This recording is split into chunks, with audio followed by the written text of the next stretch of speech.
ఒక పెద్ద break even post mortem చేస్తున్నాం, ఒక పెద్ద బ్రేక్ ఈవెన్తో నేను మళ్ళీ మీ ముందుకు వస్తా. ఒక పెద్ద బ్రేక్ ఈవెన్ కొన్ని సంచలనాలు జరిగే అవకాశం ఉంది. ఇప్పుడు చాలా మందికి చాలా సంఘటనలు తెలివయి. ఇప్పుడు తెలుగు రాష్ట్రంలో ఒక ప్రముఖ హీరోయిన్కి సంబంధించిన తండ్రిని తీసుకుపోయి జైల్లో పెట్టిర్రు. ఇవాళ వరకు ఆయన జైల్లోనే ఉన్నాడు. ఆయన జైలుకు పోయి చాలా రోజులు అయ్యింది. బట్ మన తెలుగు రాష్ట్రాల్లో ఒక్క మీడియా ఛానల్ కానీ ఒక సోషల్ మీడియా ఛానల్లో కానీ అతని పేరు రాలేదు. నేను ఇచ్చిన ప్రిడిక్షన్కి సంబంధించినటువంటి జాతకం అది. ఆ హీరోయిన్ ఎవరో జనాలకు తెలియదు. ఆ హీరోయిన్ తండ్రిని తీసుకుపోయి జైల్లో పెట్టిర్రు. సో ఆల్రెడీ ఇంకొక హీరోయిన్ రకుల్ప్రీత్ సింగ్కి సంబంధించి ఆల్రెడీ ఇప్పుడు మీరు చూసిర్రు, వాళ్ళ భర్త 500 కోట్లు నష్టపోయిండు. నేను షష్టాష్టకాలైనా పెళ్లి చేసుకుంటే ధన నష్టం జరుగుతుంది అని చెప్పిన, కవిత జైలుకు పోతుంది అని చెప్పిన, గజ్వేల్లో కేసీఆర్ ఈటల రాజేందర్ పోటీ చేస్తే కేసీఆరే గెలుస్తారు అని చెప్పిన, రేవంత్ రెడ్డికి రాజయోగం లేదు అని 2017కు ముందు చెప్పిన, తర్వాత నేనే చెప్పిన రేవంత్ రెడ్డిని మీరు ఏదో ఒక జాతీయ పార్టీలకు పోతే ఖచ్చితంగా మీరు గెలుస్తారు అని చెప్పిన. సో ఇట్లా తీసుకుంటూ పోతే నా ఈ ప్రజెంట్ 50కి 48 వీడియోలు సక్సెస్ ఉన్నాయి, మీకు పంపిస్తా. సో ఇవన్నీ జరిగినప్పుడు ఏ ఒక్కరైనా వచ్చి నన్ను వెనుదట్టిరా? నేను అడిగే ప్రశ్న ఏంటంటే ఏ ఒక్కరన్నా వచ్చి నన్ను వెనుదట్టిరా? ఏ ఒక్కరన్నా వచ్చి కనీసం వేణుస్వామికి అప్రిషియేషన్ చెప్పిరా? సమంత నాగచైతన్య విడిపోతారని నేను ఎప్పుడు చెప్పినా? ఎంగేజ్మెంట్ అయినాక చెప్పిన. పెళ్లి కాలే. విచిత్రమైన విషయం ఏంటంటే పెళ్లి కాలే ఇంక అప్పటికి, ఎంగేజ్మెంట్ అయినాక చెప్పిన. వాడెవడో ఈ మధ్యన వచ్చి విమర్శిస్తాడు. నేనట పబ్బులలో పోయి కూర్చుంటే పబ్బులలోనట డివోర్స్ తీసుకుంటూ వచ్చి ముచ్చట పెడతారట. అంటే పబ్బులు విడిపోవాలని అనుకున్న వాళ్ళంతా పబ్బుల ముచ్చట పెడతారట. అట్లా అంటే జ్యోతిష్కులు అందరూ పబ్బులనే తయారవుతారు. ఇంకా నయం పబ్బులలో అన్నాడు, వేణుస్వామి పబ్బులకు పోయినప్పుడు వినబడలే అనలే. సో ఎవ్వడు విమర్శకు నేను అనేది అంటున్నా, ఇప్పుడు నాలుక ఎవ్వనిష్టం వాంది. ఈ మనకు ఆర్టికల్ 19 ఇచ్చింది కావచ్చు, దాని ప్రకారం ఏంటంటే ఎవ్వనిష్టం వచ్చినట్టు వాడు మాట్లాడుతున్నాడు. సో నేను ఇప్పుడు ఒక ఎగ్జాంపుల్ చెప్తాను మీకు. హిందూ మతం మీద దాడి చేసేటువంటి ఒక హేతువాది మానవతావాది ముసుగులో ఒక కుక్క ఉంటుంది. ఆ కుక్కనే మొత్తం అసలు మనం తెలంగాణను జడగొట్టింది, తెలుగు రాష్ట్రాలను జడగొట్టింది ఆ కుక్కనే. సో ఆ కుక్క ఏం చేసింది అంటే ఫస్ట్ ఇప్పటికి కూడా ఆ కుక్క ఇంకా మరుగుతూనే ఉంటుంది. అది ఆస్ట్రేలియాలో ఉంటుంది ఆ కుక్క ఇప్పటికి కూడా మరుగుతుంటుంది. హిందూ మతం మీద ఎప్పుడు అవకాశం వచ్చినా మరుగుతుంది. మొన్న ఎన్టీఆర్ తెలుగుదేశం పార్టీ గెలిస్తే ఎన్టీఆర్కి ఏం సంబంధం? ఆ కుక్క మొన్న ఫేస్బుక్లో పోస్ట్ పెట్టింది. ఏమని అంటే ఎన్టీఆర్ అంటే మంచోడు కాదంట, ఎన్టీఆర్ వచ్చి టీడీపీలో కలుస్తాడు రేపొద్దు. అంటే అసలు నీకు సంబంధమే లేదు. నువ్వు హేతువాది కుక్కవు మానవతావాది కుక్కవు అన్నప్పుడు అసలు నీకు సంబంధం లేని సబ్జెక్ట్ ఇది. వాడు రాజమౌళి గుడికి పోతే ఆ కుక్క ఫేస్బుక్లో పోస్ట్ పెడుతుంది. దేనికైనా ఆ కుక్క ఫేస్బుక్లో పోస్ట్ పెడుతుంది. సో ఆ కుక్క మీద నాకు విలువ ఉండేది. ఫస్ట్ ఒక ఇన్సిడెంట్ చెప్తా. ఆస్ట్రేలియాలో T20 మ్యాచ్ జరుగుతుంది, పాకిస్తాన్ ఇండియా జరుగుతుంటే నేను కూడా అదే క్రికెట్ స్టేడియంలో కూర్చొని చూస్తూ ఉన్నా. ఆస్ట్రేలియా సాంప్రదాయం ప్రకారము ఆస్ట్రేలియాలో ఆటవిక తెగకు సంబంధించినటువంటి ట్రైబల్స్ వచ్చి పూజలు చేసి హోమం కాల్చి స్టేడియంలో హోమం కాల్చి మ్యాచ్ స్టార్ట్ చేశారు. ఈ కుక్క కింద కూర్చొని చూస్తుంది ఆ పూజలన్నీ. తెలంగాణలో తెలుగు రాష్ట్రాలలో ఏ ఇన్సిడెంట్ జరిగినా ఈ కుక్క మరుగుతుంది. గ్రహణం రోజు ఈ కుక్క మరుగుతుంది. ఈ కుక్క పేరు చెప్పవచ్చు, బాబు గోగినే నేను కుక్క ఉంటుంది. ఈ కుక్క ఊకనే మరుగుతుంటుంది. నేను ఒకటే ఒక ప్రశ్న, అరే పిచ్చి ముండా కొడుక తెలుగు రాష్ట్రాలలో ఏ ఇన్సిడెంట్ జరిగినా నువ్వు వచ్చి మాట్లాడతావు. వ్యక్తిగతంగా వేణుస్వామిని ఎక్కువ టార్గెట్ చేసేటప్పుడు గోగినేని గారు ఎందుకు మిమ్మల్ని అంత ఎక్కువగా టార్గెట్ చేస్తాడు? నా వల్ల పుట్టిండు కాబట్టి వాడు జనాలకు తెలిసిందే నా వల్ల కదా. నా వల్లనే పారిపోయింది కాబట్టి దేశం వదిలిపెట్టి. అవును, ఈరోజు రాకుండానే ఉన్నాడు. ఇంకా రాడు కదా, వస్తే అరెస్ట్ చేస్తారు. వాని మీద దేశద్రోహం కేసు ఉంది. ఓకే, ఇంతకుముందు రాజద్రోహం ఉండే, ఇప్పుడు దేశద్రోహం ఉంది. అవన్నీ వీడియోలు ఉన్నాయి, ఒక 30 వీడియోలు ఉన్నాయి. నాకు పోస్ట్ చేయాలంటే అంటే ఆ రోజు వాడు చచ్చిపోయాడని ఫీల్ అయినా నేను. అంటే వీడు మొగోడేమో అనుకున్నా.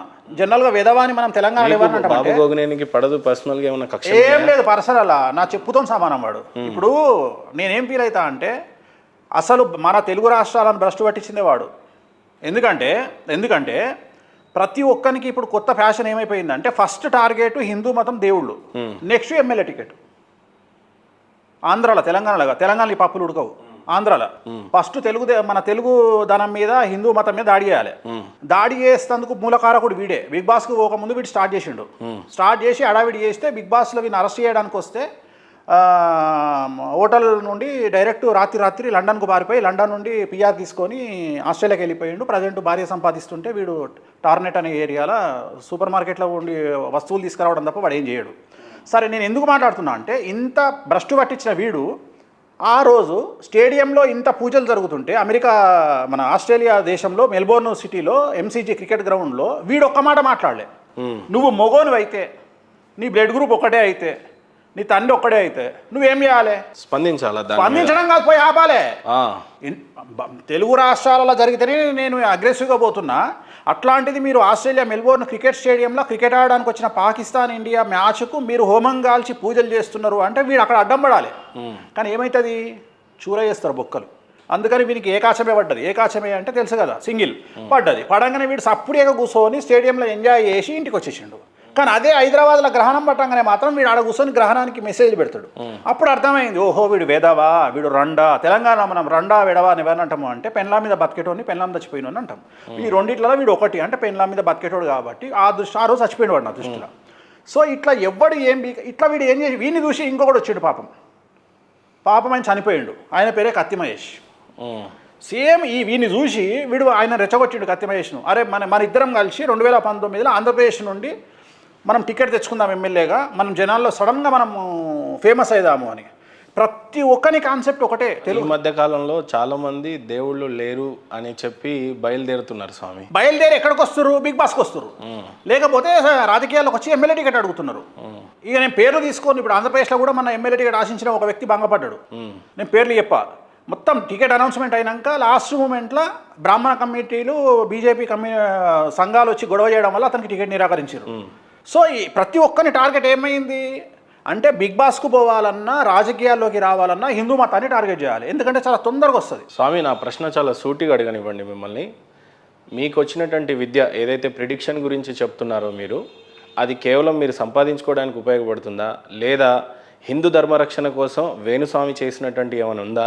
ధర్మం కోసం పాటుపడే విధంగా వేణుస్వామి ఎప్పుడన్నా తన కర్తవ్యాన్ని నిర్వర్తించాడా అంటే ఏం చెప్తారు మీరు? చాలాసార్లు నిర్వర్తించిన ఇప్పుడు హిందూ సమాజం కోసం వేణుస్వామి అగ్రెసివ్గా మాట్లాడేది వేణుస్వామి. ఇప్పుడు ఒకసారి చిన్నజీఆర్ స్వామి మీద బాగా విమర్శలు వచ్చినప్పుడు నేను బయటకు వచ్చి నేను ఆర్గ్యుమెంట్ చేసిన. ఆయన చుట్టూ ఉండి తినే దొంగన కొడుకులు కూడా బయటికి రాలే. నేను బయటకు వచ్చి మాట్లాడిన. ఏం విమర్శలు స్వామి? తిరుపతిలో భద్రాచలంలో ఆయన గురించి జిఎస్ స్వామి వారి గురించి విమర్శలు వచ్చినప్పుడు నేను మీడియాకి వచ్చి మాట్లాడిన. ఎవడు మాట్లాడలే.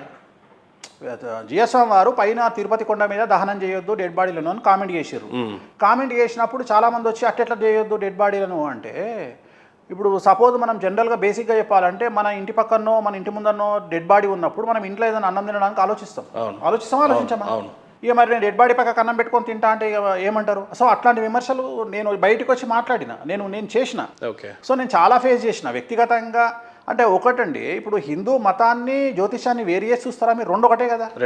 ఇప్పుడు ఇవాళ ఆంధ్రప్రదేశ్ తెలంగాణ రాష్ట్రంలో 2 తెలుగు రాష్ట్రాలలో జ్యోతిష్యం అంటే వేణుస్వామి, వేణుస్వామి అంటే జ్యోతిష్యం అనేటువంటి స్థాయికి జ్యోతిష్యం రాబడింది అంటే దానికి కారణం ఒకే ఒక్క వ్యక్తి వేణుస్వామి. ఎవ్వడవునన్నా కాదన్నా. ఇవాళ జగన్మోహన్ రెడ్డి ఓడిపోగానే నేను చెప్పిన ప్రిడిక్షన్ ఫెయిల్ అయ్యింది అని నన్ను ఈ స్థాయిలో విమర్శ చేస్తున్నారు అంటే కారణం ఏంటి అంటే నా క్రెడిబిలిటీ. నిజంగానే నేను చెప్పిన 10 జరగకపోతే 10 వీడియోలు పెట్టి నన్ను సోషల్ మీడియాలో ఒక ఆట ఆడుకుందరు జనాలు. కానీ ఎవ్వడికి ఏం దొరకట్లా. ఈ ఒకటే వీడియో ఉంది. సో ఈ ఒక్క వీడియో వాడు ప్లే చేయడం కాదు, నేనే చెప్తున్నా. నేను ఆల్రెడీ కూటమి వల్ల ఒకవేళ కూటమి ఉంటే జగన్ ఓడిపోతాడు అని చెప్పిన వీడియో ఉన్నా కూడా నేను దాన్ని నేను అడ్వాన్స్గా తీసుకొచ్చుకొని అడ్వాంటేజ్ తీసుకోవట్లా. ఎందుకు అంటే నా జీవితానికి ఈ ప్రిడిక్షను అతిపెద్ద మలుపు. అంటే మీరు వ్యక్తిగతంగా అనుకున్నారు స్పష్టంగా జగన్మోహన్ రెడ్డి మళ్ళీ సీఎం అవుతారని? ఇక్కడ నాకు ఎవ్వడు చుట్టం కాదు. ఇక్కడ ఏమవుతుందంటే బేసికల్లీ మనం ఒక పార్టీకి గెలుస్తుంది అని చెప్పినప్పుడు ఇంకొక పార్టీ ఓడిపోతుంది అని అర్థం. కానీ వీటన్నిటిని క్రోడీకరించుకొని ఈ సోషల్ మీడియా యుగంలో వేణుస్వామి 2018లో ఏం చెప్పిండు, 17లో ఏం చెప్పిండు, 19లో ఏం చెప్పిండు అని వినే ఓపిక జనాలకు లేదు. జనాలు లేటెస్ట్ కోరుకుంటారు. ఇవాళ రాస్తారుని ఇన్సిడెంట్ వచ్చింది, ఇవాళ రాస్తారుని ఇన్సిడెంట్ అయిపోయింది, రేపు ఇంకో ఎల్లిగాని ఇన్సిడెంట్, ఎల్లుండి మల్లిగాని ఇన్సిడెంట్. సో జనాలకు ప్రతిరోజు ఒక ఏదో ఒక షాక్ ఇన్సిడెంట్ కావాలి. స్వామి, మీకు స్పష్టంగా ట్రోలర్స్ నుంచి వచ్చినటువంటి హెడేక్ కన్నా కూడా చాలా బాధ కల్పించే విషయం ఏంటంటే కనుమూరు రఘురామకృష్ణరాజు గారు గెలిచిన తర్వాత నా గెలుపు ఆ ఎదవకి అంకితం, రఘురామకృష్ణరాజు గారు నా గెలుపును చాలా స్పష్టంగా వేణుస్వామి దరిద్రుడు అని ఆ పాట పలికిన తర్వాత అనేక మంది మనోభావాలు దెబ్బతిన్నాయి. మీరు ఎలా రిసీవ్ చేసుకున్నారు? అది బాధపడ్డారు, చాలామంది బాధపడ్డారు. సో ఇది ఒక్కసారి వినండి. రఘురామకృష్ణరాజు గారి గురించి 2017లో నేను చెప్పిన వీడియో. వ్యతిరేకమైనటువంటి ఫలితాలు వచ్చే అవకాశం ఉంది. ఆయనకు నేను మాట్లాడేది రఘురామకృష్ణరాజు గారు రఘురామకృష్ణరాజు గారి పరిస్థితి ఏమంటారు అసలుకి? ఆయన వైఎస్ఆర్ కాంగ్రెస్ పార్టీ ఉగాది తర్వాత ఆయనకు వ్యతిరేకమైనటువంటి ఫలితాలు వచ్చే అవకాశం ఉంది. ఆయనకు నేను మాట్లాడేది రఘురామకృష్ణరాజు గారికి ఉగాది తర్వాత వ్యతిరేకమైన ఫలితాలు ఉంటాయి. భవిష్యత్తులో మళ్ళీ ఎంపీ అవుతారంటారా? కష్టం. కష్టమా? ఎలా? ఏమన్నాడు ఆయన? యాంకర్ ఏమడిగిండు? భవిష్యత్తులో మళ్ళీ ఆయన ఎంపీ అయ్యే అవకాశం ఉందా అని అడిగారు మిమ్మల్ని. MP, not MLA, MP member of parliament. ఇది 2017లో వచ్చినటువంటి వీడియో, ఇంటర్వ్యూ చేసినప్పుడు వీడియో. ఆయన అప్పుడు ఎంపీ గారు. సో ఆయన మెంబర్ ఆఫ్ పార్లమెంటు, రాజ్యసభ కాదు, మెంబర్ ఆఫ్ పార్లమెంటు. నన్ను అడిగినటువంటి యాంకరు, ఈయన మళ్ళీ ఎంపీగా అయ్యే అవకాశం ఉందా, ఎంపీగా గెలిచే అవకాశం ఉందా అంటే లేదు అని చెప్పినటువంటి వ్యక్తి వేణుస్వామి. సో ఆయన రఘురామకృష్ణరాజు గారు అంటే నాకు చాలా గౌరవము. రాజులు అంటే నాకు విపరీతమైన ప్రేమ. భీమవరం రాజులు నాకు చాలామంది క్లోజ్ సర్కిల్. సో చాలామంది నాకు బాగా సన్నిహితంగా ఉంటారు. ఆయన నుండి అలాంటి మాట నేను ఎక్స్పెక్ట్ చేయలేదు. దరిద్రుడు వేణుస్వామి అనే మాట ఆయన విచక్షణకే వదిలేస్తున్నా. రెండవది ఏంటంటే, నేను ఎంపీగా గెలవరు అని చెప్పిన, నాది 100కు 1,00,00,000% జరిగింది. నేను ఆయన ఎమ్మెల్యే గురించి నేను టాపికే మాట్లాడలే. అంటే ప్రధానమంత్రిగా పోటీ చేసినటువంటి వ్యక్తి ఎమ్మెల్యేగా పోటీ చేస్తాడు అని మనం ఊహించాం. ఈ జనరేషన్లో, ఈ కలియుగంలో మనం ఊహించాం. ఆయన చేస్తే ఆయన జాతకాన్ని విశ్లేషించాలి. సో ఎంపీగా పోటీ చేసిన వ్యక్తి ఎమ్మెల్యేగా పోటీ చేస్తాడని మనం కలగనం కదా. ఎంపీ అంటే 7 నియోజకవర్గాల హెడ్. సో ఆయన వదిలేసి ఒక ఎమ్మెల్యేగా పోటీ నేను ప్రిడిక్షన్ చేయలేను. నేను ఏమన్నా ఎంపీగా గెలవడు అని చెప్పిన. బట్ ఆయనను ఆ రోజు విలేకరు అడగగానే వేణుస్వామి అనే దరిద్రుడికి నా విజయాన్ని అంకితం చేస్తున్నాను అన్నారు. నేనేం ఫీల్ కావట్లే. ఇప్పుడు దీంట్లో నేను ఫీల్ కావడానికి ఏముంది? వ్యక్తిగత కక్షలు ఉన్నాయా మీకు? ఆయన ఎవరో కూడా తెలియదు. ఆయన ఎప్పుడండి ఏదో మీడియాలో చూడడం తప్ప వ్యక్తిగతంగా ఇంతవరకు ఆయన ఒక్కసారి కూడా కనిపించే, నేను కలవలే ఆయనకు. అంటే నేను అనేది అదే చెప్తున్నా. ఇప్పుడు అగ్రెసివ్నెస్ అనేది ఆయన ఎందుకు తిట్టిండో, నన్ను ఆ మాట ఎందుకు అన్నాడో నాకు తెలియదు. కానీ నేనేది ఏంటంటే, ప్రతి మాటకు భగవంతుడు, నేను ప్రతిదీ రీజన్ లేకుండా జరగదని కోరుకున్నాను. నేను నమ్ముతా. సో ఏదో రీజన్ ఉంటుంది. ఆయన నోటి నుండి నన్ను తిట్టించిండు అంటే ఏదో రీజన్ ఉంటుంది. ఉంటుందా ఆయన భవిష్యత్తు ఏమన్నా బ్రైట్గా ఉండే? అదే మళ్ళీ నేను అదే చెప్తున్నా మీకు. నేను ప్రిడిక్షన్స్ చెప్పను ఇప్పుడు. మళ్ళీ మీరు ఓన్లీ పోస్ట్ మార్టం చేయండి. ప్రిడిక్షన్స్ మనం చెప్పము. నేను ఏ ప్రిడిక్షన్ చెప్పను, ఓన్లీ పోస్ట్ మార్టమే చేద్దాము. ప్రిడిక్షన్స్ వద్దు. కానీ ఆయన ఎమ్మెల్యే అయిన తర్వాత కనీసం మినిస్టరో చైర్మన్ అయ్యే పరిస్థితులు ఉండే కదా. ఇక అదే చెప్తున్నా కదా. ఇప్పుడు అది ఆయన ఎక్స్పెక్టేషన్స్ మనం రీచ్ కాలేము. సో నేను నేను చెప్పదలుచుకున్న పాయింట్ ఏంటంటే, ఆయన ఎమ్మెల్యే గురించి నేను మాట్లాడలా. ఆయన ఎంపీగా ఓడిపోతారు అని చెప్పి, గెలవరు అని చెప్పిన. అసలు ఎంపీ టికెటే ఆయనకు రాలేదు. బస్ ఇక్కడ వేణుస్వామి ప్రిడిక్షన్ 1,00,00,000% నిజమైంది. సింపుల్. భూప్రపంచంలో రేపు ఏం జరగబోతుందో చెప్పగలిగే ఏ మానవుడైనా దేవుడితో సమానం అంటే ఒప్పుకుంటారా? 100% ఒప్పుకోరు. అంటే ఇప్పుడు రేపటి జరిగేపోయే దాని గురించి ఈ రోజే దేవుడినైతే నా సక్సెస్ పర్సన్స్ 100% కదా. కానీ కొంతమంది నన్ను దేవుడిగా భావించవచ్చు. వాళ్లకు జరిగినటువంటి సంఘటనలు కావచ్చు. ఉదాహరణ, సంతానం లేదు అని అన్నప్పుడు, సంతానం జరిగినప్పుడు వాళ్ళు చాలా హ్యాపీగా ఫీల్ అవ్వచ్చు. బట్ నా ఉద్దేశం ఏంటంటే వేణుస్వామి గారు, రేపటి దాని గురించి జరగబోయేది ఒక మానవుడిగా వేణుస్వామి చెప్తున్నాడు అని అంటే దేవుడితో సమానంగానే తీసుకోవాలి. కానీ రేపు ఏం జరగబోతుందో చెప్పగలిగే శక్తి నిజంగా మానవుడికి ఉందంటారా? 100% ఉంది. 100% ఉంది. ఎందుకు లేదు? 100% ఉంది. ఏ రకంగా క్లెయిమ్ చేస్తారు దాన్ని మీరు? అదే చెప్తున్నా, ప్రిడిక్షన్. దాన్ని జ్యోతిషం. నవగ్రహాల మీద ప్రపంచం ఆధారపడి ఉంది. గ్రహ గమనముతో, గ్రహాలు మారుతున్న స్థితిగతులతో మనము ఒక మనిషి జీవితాన్ని 100కి 100% ప్రిడిక్ట్ చేయొచ్చు. బట్ ఇక్కడ నేను చెప్పదలుచుకున్న పాయింట్ ఏంటంటే, జ్యోతిష్యులకు సంబంధించి పార్వతీదేవి ఇచ్చినటువంటి ఒక శాపం ఉంది.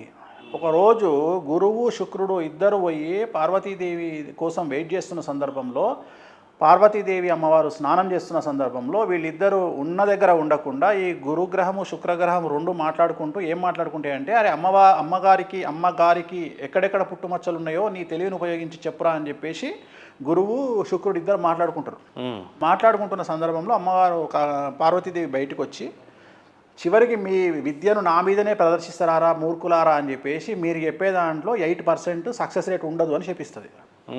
అంటే అప్పటి నుండి 100కు 8% సక్సెస్ రేట్ అనేది జ్యోతిష్యులకు ఉండదు. అంటే 100 ప్రిడిక్షన్లు చెప్తే 8 ప్రిడిక్షన్లు ఫెయిల్యూర్ అవుతాయి, ఒక 92 ప్రిడిక్షన్లు సక్సెస్ అవుతాయి. సో ఈ సక్సెస్ రేట్ ఉన్నవాడు భారతదేశంలో ఎవరు లేరు, ఒక్క వేణుస్వామి తప్ప. ధైర్యంగా విశాలు తిప్పి ఇట్లేసి. సో ఇంత సక్సెస్ రేట్ ఉన్నోడు నేను ఒక్కనే. ఒక పక్క ప్రభాస్కి ఇంకా హిట్టే పడదు జీవితంలో, ఇంకా ఆయనకు సక్సెస్ రేట్ చాలా తక్కువ అన్నారు. మరి చాలా మంచి ప్రశ్న, చాలా మంచి ప్రశ్న. ఇదే ప్రశ్న కోసం వెయిట్ చేస్తున్నా నేను. ఏ సినిమా హిట్ అయిందండి? కల్కి ఇప్పుడు వరల్డ్ వైడ్ హిట్ అయింది కదా. సాహో అని సినిమా ఒకటి వచ్చినట్టుంది కదా. అవును. ఆదిపురుషన్ వచ్చింది కదా, రాధేశ్యామ్ వచ్చింది కదా. అవి విశ్వ విజేతలైనయా? కాలేవు. మరి అప్పుడు వేణుస్వామికి దండేయాలిగా. అంటే మీరు ఇంకా సక్సెస్ రేట్ ఉండదు ప్రభాస్కి Success ఫ్యూచర్ rate లో ఉండాలి. అన్నారు. నేను బట్ success కల్కి ఈ రోజున rate- world wide records break చేస్తా ఉంది కదా. సాలారు సూపర్ హిట్ అన్నారు, 135 కోట్లు మైనస్. అవునా? కనుక్కోండి వెళ్ళి. 135 కోట్లు మైనస్. ఈస్ట్ వెస్ట్ డిస్ట్రిబ్యూటర్లకు ఎగ్జిబిటర్లకు డబ్బులు ఇచ్చారు రిటర్న్. ఎవడు చెప్పాలి ఇది బయటకు వచ్చి? ఎవడు చెప్పాలి? ప్రొడ్యూసర్ చెప్పాలి. Social media. నేను ఒకటే పాయింట్ చెప్తా. ఫ్యామిలీ స్టార్ అనే సినిమా నేను చూసిన, విజయ్ దేవరకొండది. జబర్దస్త్ సినిమా. నా కుటుంబానికి నేను ఎట్లా రోల్ మోడలో ప్రతి కుటుంబాల్లో ఒక రోల్ మోడల్ ఉంటాడు. ఇవాళ మీరు ఇంత కష్టపడి ఈ స్థాయికి వచ్చి ఒక స్టూడియో పెట్టి ఈ లెవెల్కి వచ్చిర్రు అంటే మీ కుటుంబానికి మీరు రోల్ మోడల్. సో మీకు కనెక్ట్ అవుతుంది ఆ సినిమా. అంటే కష్టపడి వచ్చిన ప్రతి ఒక్కడికి కనెక్ట్ అవుతుంది. సోషల్ మీడియాలో ట్రోల్ చేసే దొంగ నా కొడుకులకు తప్ప ప్రతి ఒక్కరికి కనెక్ట్. సినిమా రిలీజ్ కాకముందే నెగిటివ్ టాకు స్ప్రెడ్ చేసిర్రు. సర్వనాశనమైంది సినిమా. వీళ్ళు ఉత్తగపోతారా? మనిషిని పొట్ట మీద కొట్టొద్దు, మనసు మీద కొట్టొద్దు. ఈపులో కొట్టండి, కాళ్ళ మీద కొట్టండి, ఎక్కడైనా కొట్టండి. కానీ ఒక మనిషి పొట్ట మీద కొట్టిరు. విజయ్ దేవరకొండ అనే వ్యక్తి పొట్ట మీద కొట్టిరు. ఆయన నాశనం అయిపోయిందిగా ఆ సినిమాతోని తీసిన ప్రొడ్యూసర్ నాశనం అయిపోయిందిగా. ఎంత మంచి సినిమా అది, ఫ్యామిలీ స్టార్ అనే సినిమా. అంటే సోషల్ మీడియా వల్ల ఇలాంటి నెగిటివ్లు జరుగుతున్నాయి. ఇది ఏ సందర్భంలో మాట్లాడినాం మనము? మీరు ఏ సందర్భంలో మీరు ఏ ప్రశ్న అడిగితే ఈ ఆన్సర్ చెప్పిన నేను. కల్కి సినిమా ఈరోజు వరల్డ్ వైడ్ సూపర్ హిట్ సాధిస్తుంది కదా, మరి మీరు చెప్పిన ప్రిడిక్షన్ తప్ప జరిగినట్టుగా. సో పాజిటివ్ పబ్లిసిటీ సోషల్ మీడియాలో పెట్టగానే అయిపోయిందా? ప్రొడ్యూసర్ అనేటోనికి చివరిగా డబ్బులు వచ్చినాయా రాలేదని చూసుకోవాలి కదా. సలార్కి రాలేదు అని అంటున్నాను. సలార్కి రాలేదు. నేను ఇప్పుడు దీని గురించి నేను మాట్లాడను. నేను చెప్పే పాయింట్ ఏంటంటే, ఓకే సలార్ కూడా సూపర్ హిట్ అండి, సూపర్ హిట్ నేను ఒప్పుకుంటున్నా, సూపర్ హిట్. మొత్తం 5 సినిమాలు వేసుకుందాము.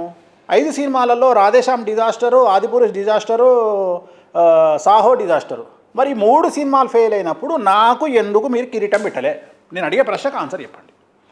అంటే నన్ను మీరు ఎక్కడానికి సిద్ధంగా ఉన్నప్పుడు నాది జరిగినప్పుడు మీరు ఎందుకు వస్తలేరు? అప్పుడు మీ ప్రిడిక్షన్ తాత్కాలికంగా ఈ 3 సినిమాల వరకే చూడొచ్చా, లేకపోతే లైఫ్ టైం చూడొచ్చా? First of all life time చూడండి. ప్రభాస్కి కాదు, ఎవరికి ఏ చెప్పినా లైఫ్ టైం చూడండి. ఎవరికి ప్రభాస్ నుండి ఒక మిర్చి లాంటి సినిమా మీరు ఎక్స్పెక్ట్ చేస్తారా? ఒక మిస్టర్ పర్ఫెక్ట్ లాంటి సినిమా మీరు ఎక్స్పెక్ట్ చేస్తారా? చేసే పరిస్థితి లేదు ఈ రోజులలో. అయితే అప్పుడు మాట్లాడదాం. సలార్లో ప్రభాస్ ఎంతసేపు ఉంటాడు? ఎంతసేపు మాట్లాడిండు? కల్కి సినిమాలో ప్రభాస్ ఎంతసేపు ఉన్నాడు? అసలు కల్కి సినిమా అనేది ఎవరిది? హీరో ఎవరు? Main hero. ప్రభాస్ క్యారెక్టర్ ఎంతసేపు ఉంది? ఇక నేను కూడా ఇట్లా యుద్ధం చేయాలంటే చేస్తా. నాకు ఎందుకు? నేను అడిగేది ఒకటే. నేను అనేది ఏంటంటే, నేను ప్రభాస్ కెరియర్ గురించి మాట్లాడడం కంటే కూడా ఆరోగ్యం గురించి మాట్లాడినా. అది మాట్లాడలే ఎవరు. నేను ఒక హీరోయిన్ గురించి మాట్లాడినా. ప్రిడిక్షన్ ఒక పక్క చేస్తుంటారు, కానీ ప్రభాస్ మీద వేణుస్వామికి ప్రేమ అనేది ఉంటుందా అండి? మేము మంచిగానే ఉంటాం కదా, కష్టానికి విలువిచ్చే వ్యక్తి మీరు అన్నారు కదా. బట్ అది జ్యోతిష్యంగానే చూడొచ్చా, లేకపోతే కోపంగా చూడొచ్చా? నేను అదే చెప్తున్నా. నేను జ్యోతిష్యం అనేది వేరు. ఒక సామెత ఉంది, పేకాటనే బొమ్మరిది అని. సో జ్యోతిష్యం అనేది నా వృత్తి, స్నేహం అనేది నా ఇష్టం. ప్రభాస్ అంటే నాకు ఇష్టం. ప్రభాస్ సినిమాలు చాలా సినిమాలకు నేను ముహూర్తం పెట్టిన. ఈరోజు కూడా మీరు నమ్ముతారో నమ్మరో, జగన్ ఇన్సిడెంట్ అయిన తర్వాత ప్రభాస్ గారు నాకు మోరల్ సపోర్ట్ ఇచ్చారు. ఫోన్ చేశారా? ఎందుకు ఇక మోరల్ సపోర్ట్ ఇచ్చారు? ఎందుకంటే ఇంత ధైర్యంగా ఉన్నారు, మీరు గ్రేటు, మా వల్ల కాదు, మేము ఒక సినిమా పోతే మేము భయపడతాము లేదా ఫీల్ అవుతాము, కానీ మీరు ధైర్యంగా ఉన్నారు. సో నేను పెట్టుకునే అద్దాలన్నీ కూడా ప్రభాస్ గారి కళ్ళద్దాల తాలూకా అద్దాలు ఉంటాయి. అంటే నేను ప్రభాస్ గారు పెట్టుకునే అద్దాలు సేమ్ ఉంటాయి. నా డ్రీమ్ అది. ప్రభాస్ గారు అంటే నా డ్రీమ్ ఏంటంటే, పవన్ కళ్యాణ్ గారు వేసుకునే చెప్పులు కాస్ట్లీ, అలాంటి చెప్పులు కొనుక్కోవాలి అని నాకు పిచ్చి. ఏది అత్తారింటికి దారేది సినిమాలో దేవదేవం భజే అనే టైంలో మన పవన్ కళ్యాణ్ గారు చెప్పులు చూపిస్తారు, మనకు అడుగులు చూపిస్తారు. ఆ చెప్పులు కాస్ట్లీ, 35 నుండి 40 వేలు ఉంటాయి. సో నాకు ఆ డ్రీమ్ అది. పవన్ కళ్యాణ్ గారు వేసుకున్న చెప్పులు నేను వేసుకోవాలి అని నాకు కసి నా జీవితంలో. దానికోసం కష్టపడి నేను ఆ చెప్పులు కొనుక్కున్నా. అట్లనే ప్రభాస్ గారు పెట్టుకునే కళ్ళద్దాలు అంటే నాకు పిచ్చి. ఆయన పెట్టుకునే కళ్ళద్దాలు లైఫ్లో మనం ఇవి పెట్టుకుంటే మన జీవితంలో ఒక సక్సెస్ ఉంటుంది, ఎంజాయ్ చేయాలి లైఫ్ అని నేను అవి కొనుక్కున్న తర్వాత ఆయన కూడా నన్ను కామెడీ చేస్తారు, నాకంటే మీరే ఎక్కువ వాడుతూ కళ్ళద్దాలని. సో నేను అనేది ఏంటంటే, ప్రభాస్ గారికి నాకు ఉండేటువంటిది, అట్లనే ఇండస్ట్రీలో నాకు వేరే వాళ్ళకు ఉండే రిలేషన్ అనేది చాలా ఎక్స్ట్రీమ్ ఉంటుంది. సో అది సమాజానికి తెలియాల్సినటువంటి అవసరం లేదు.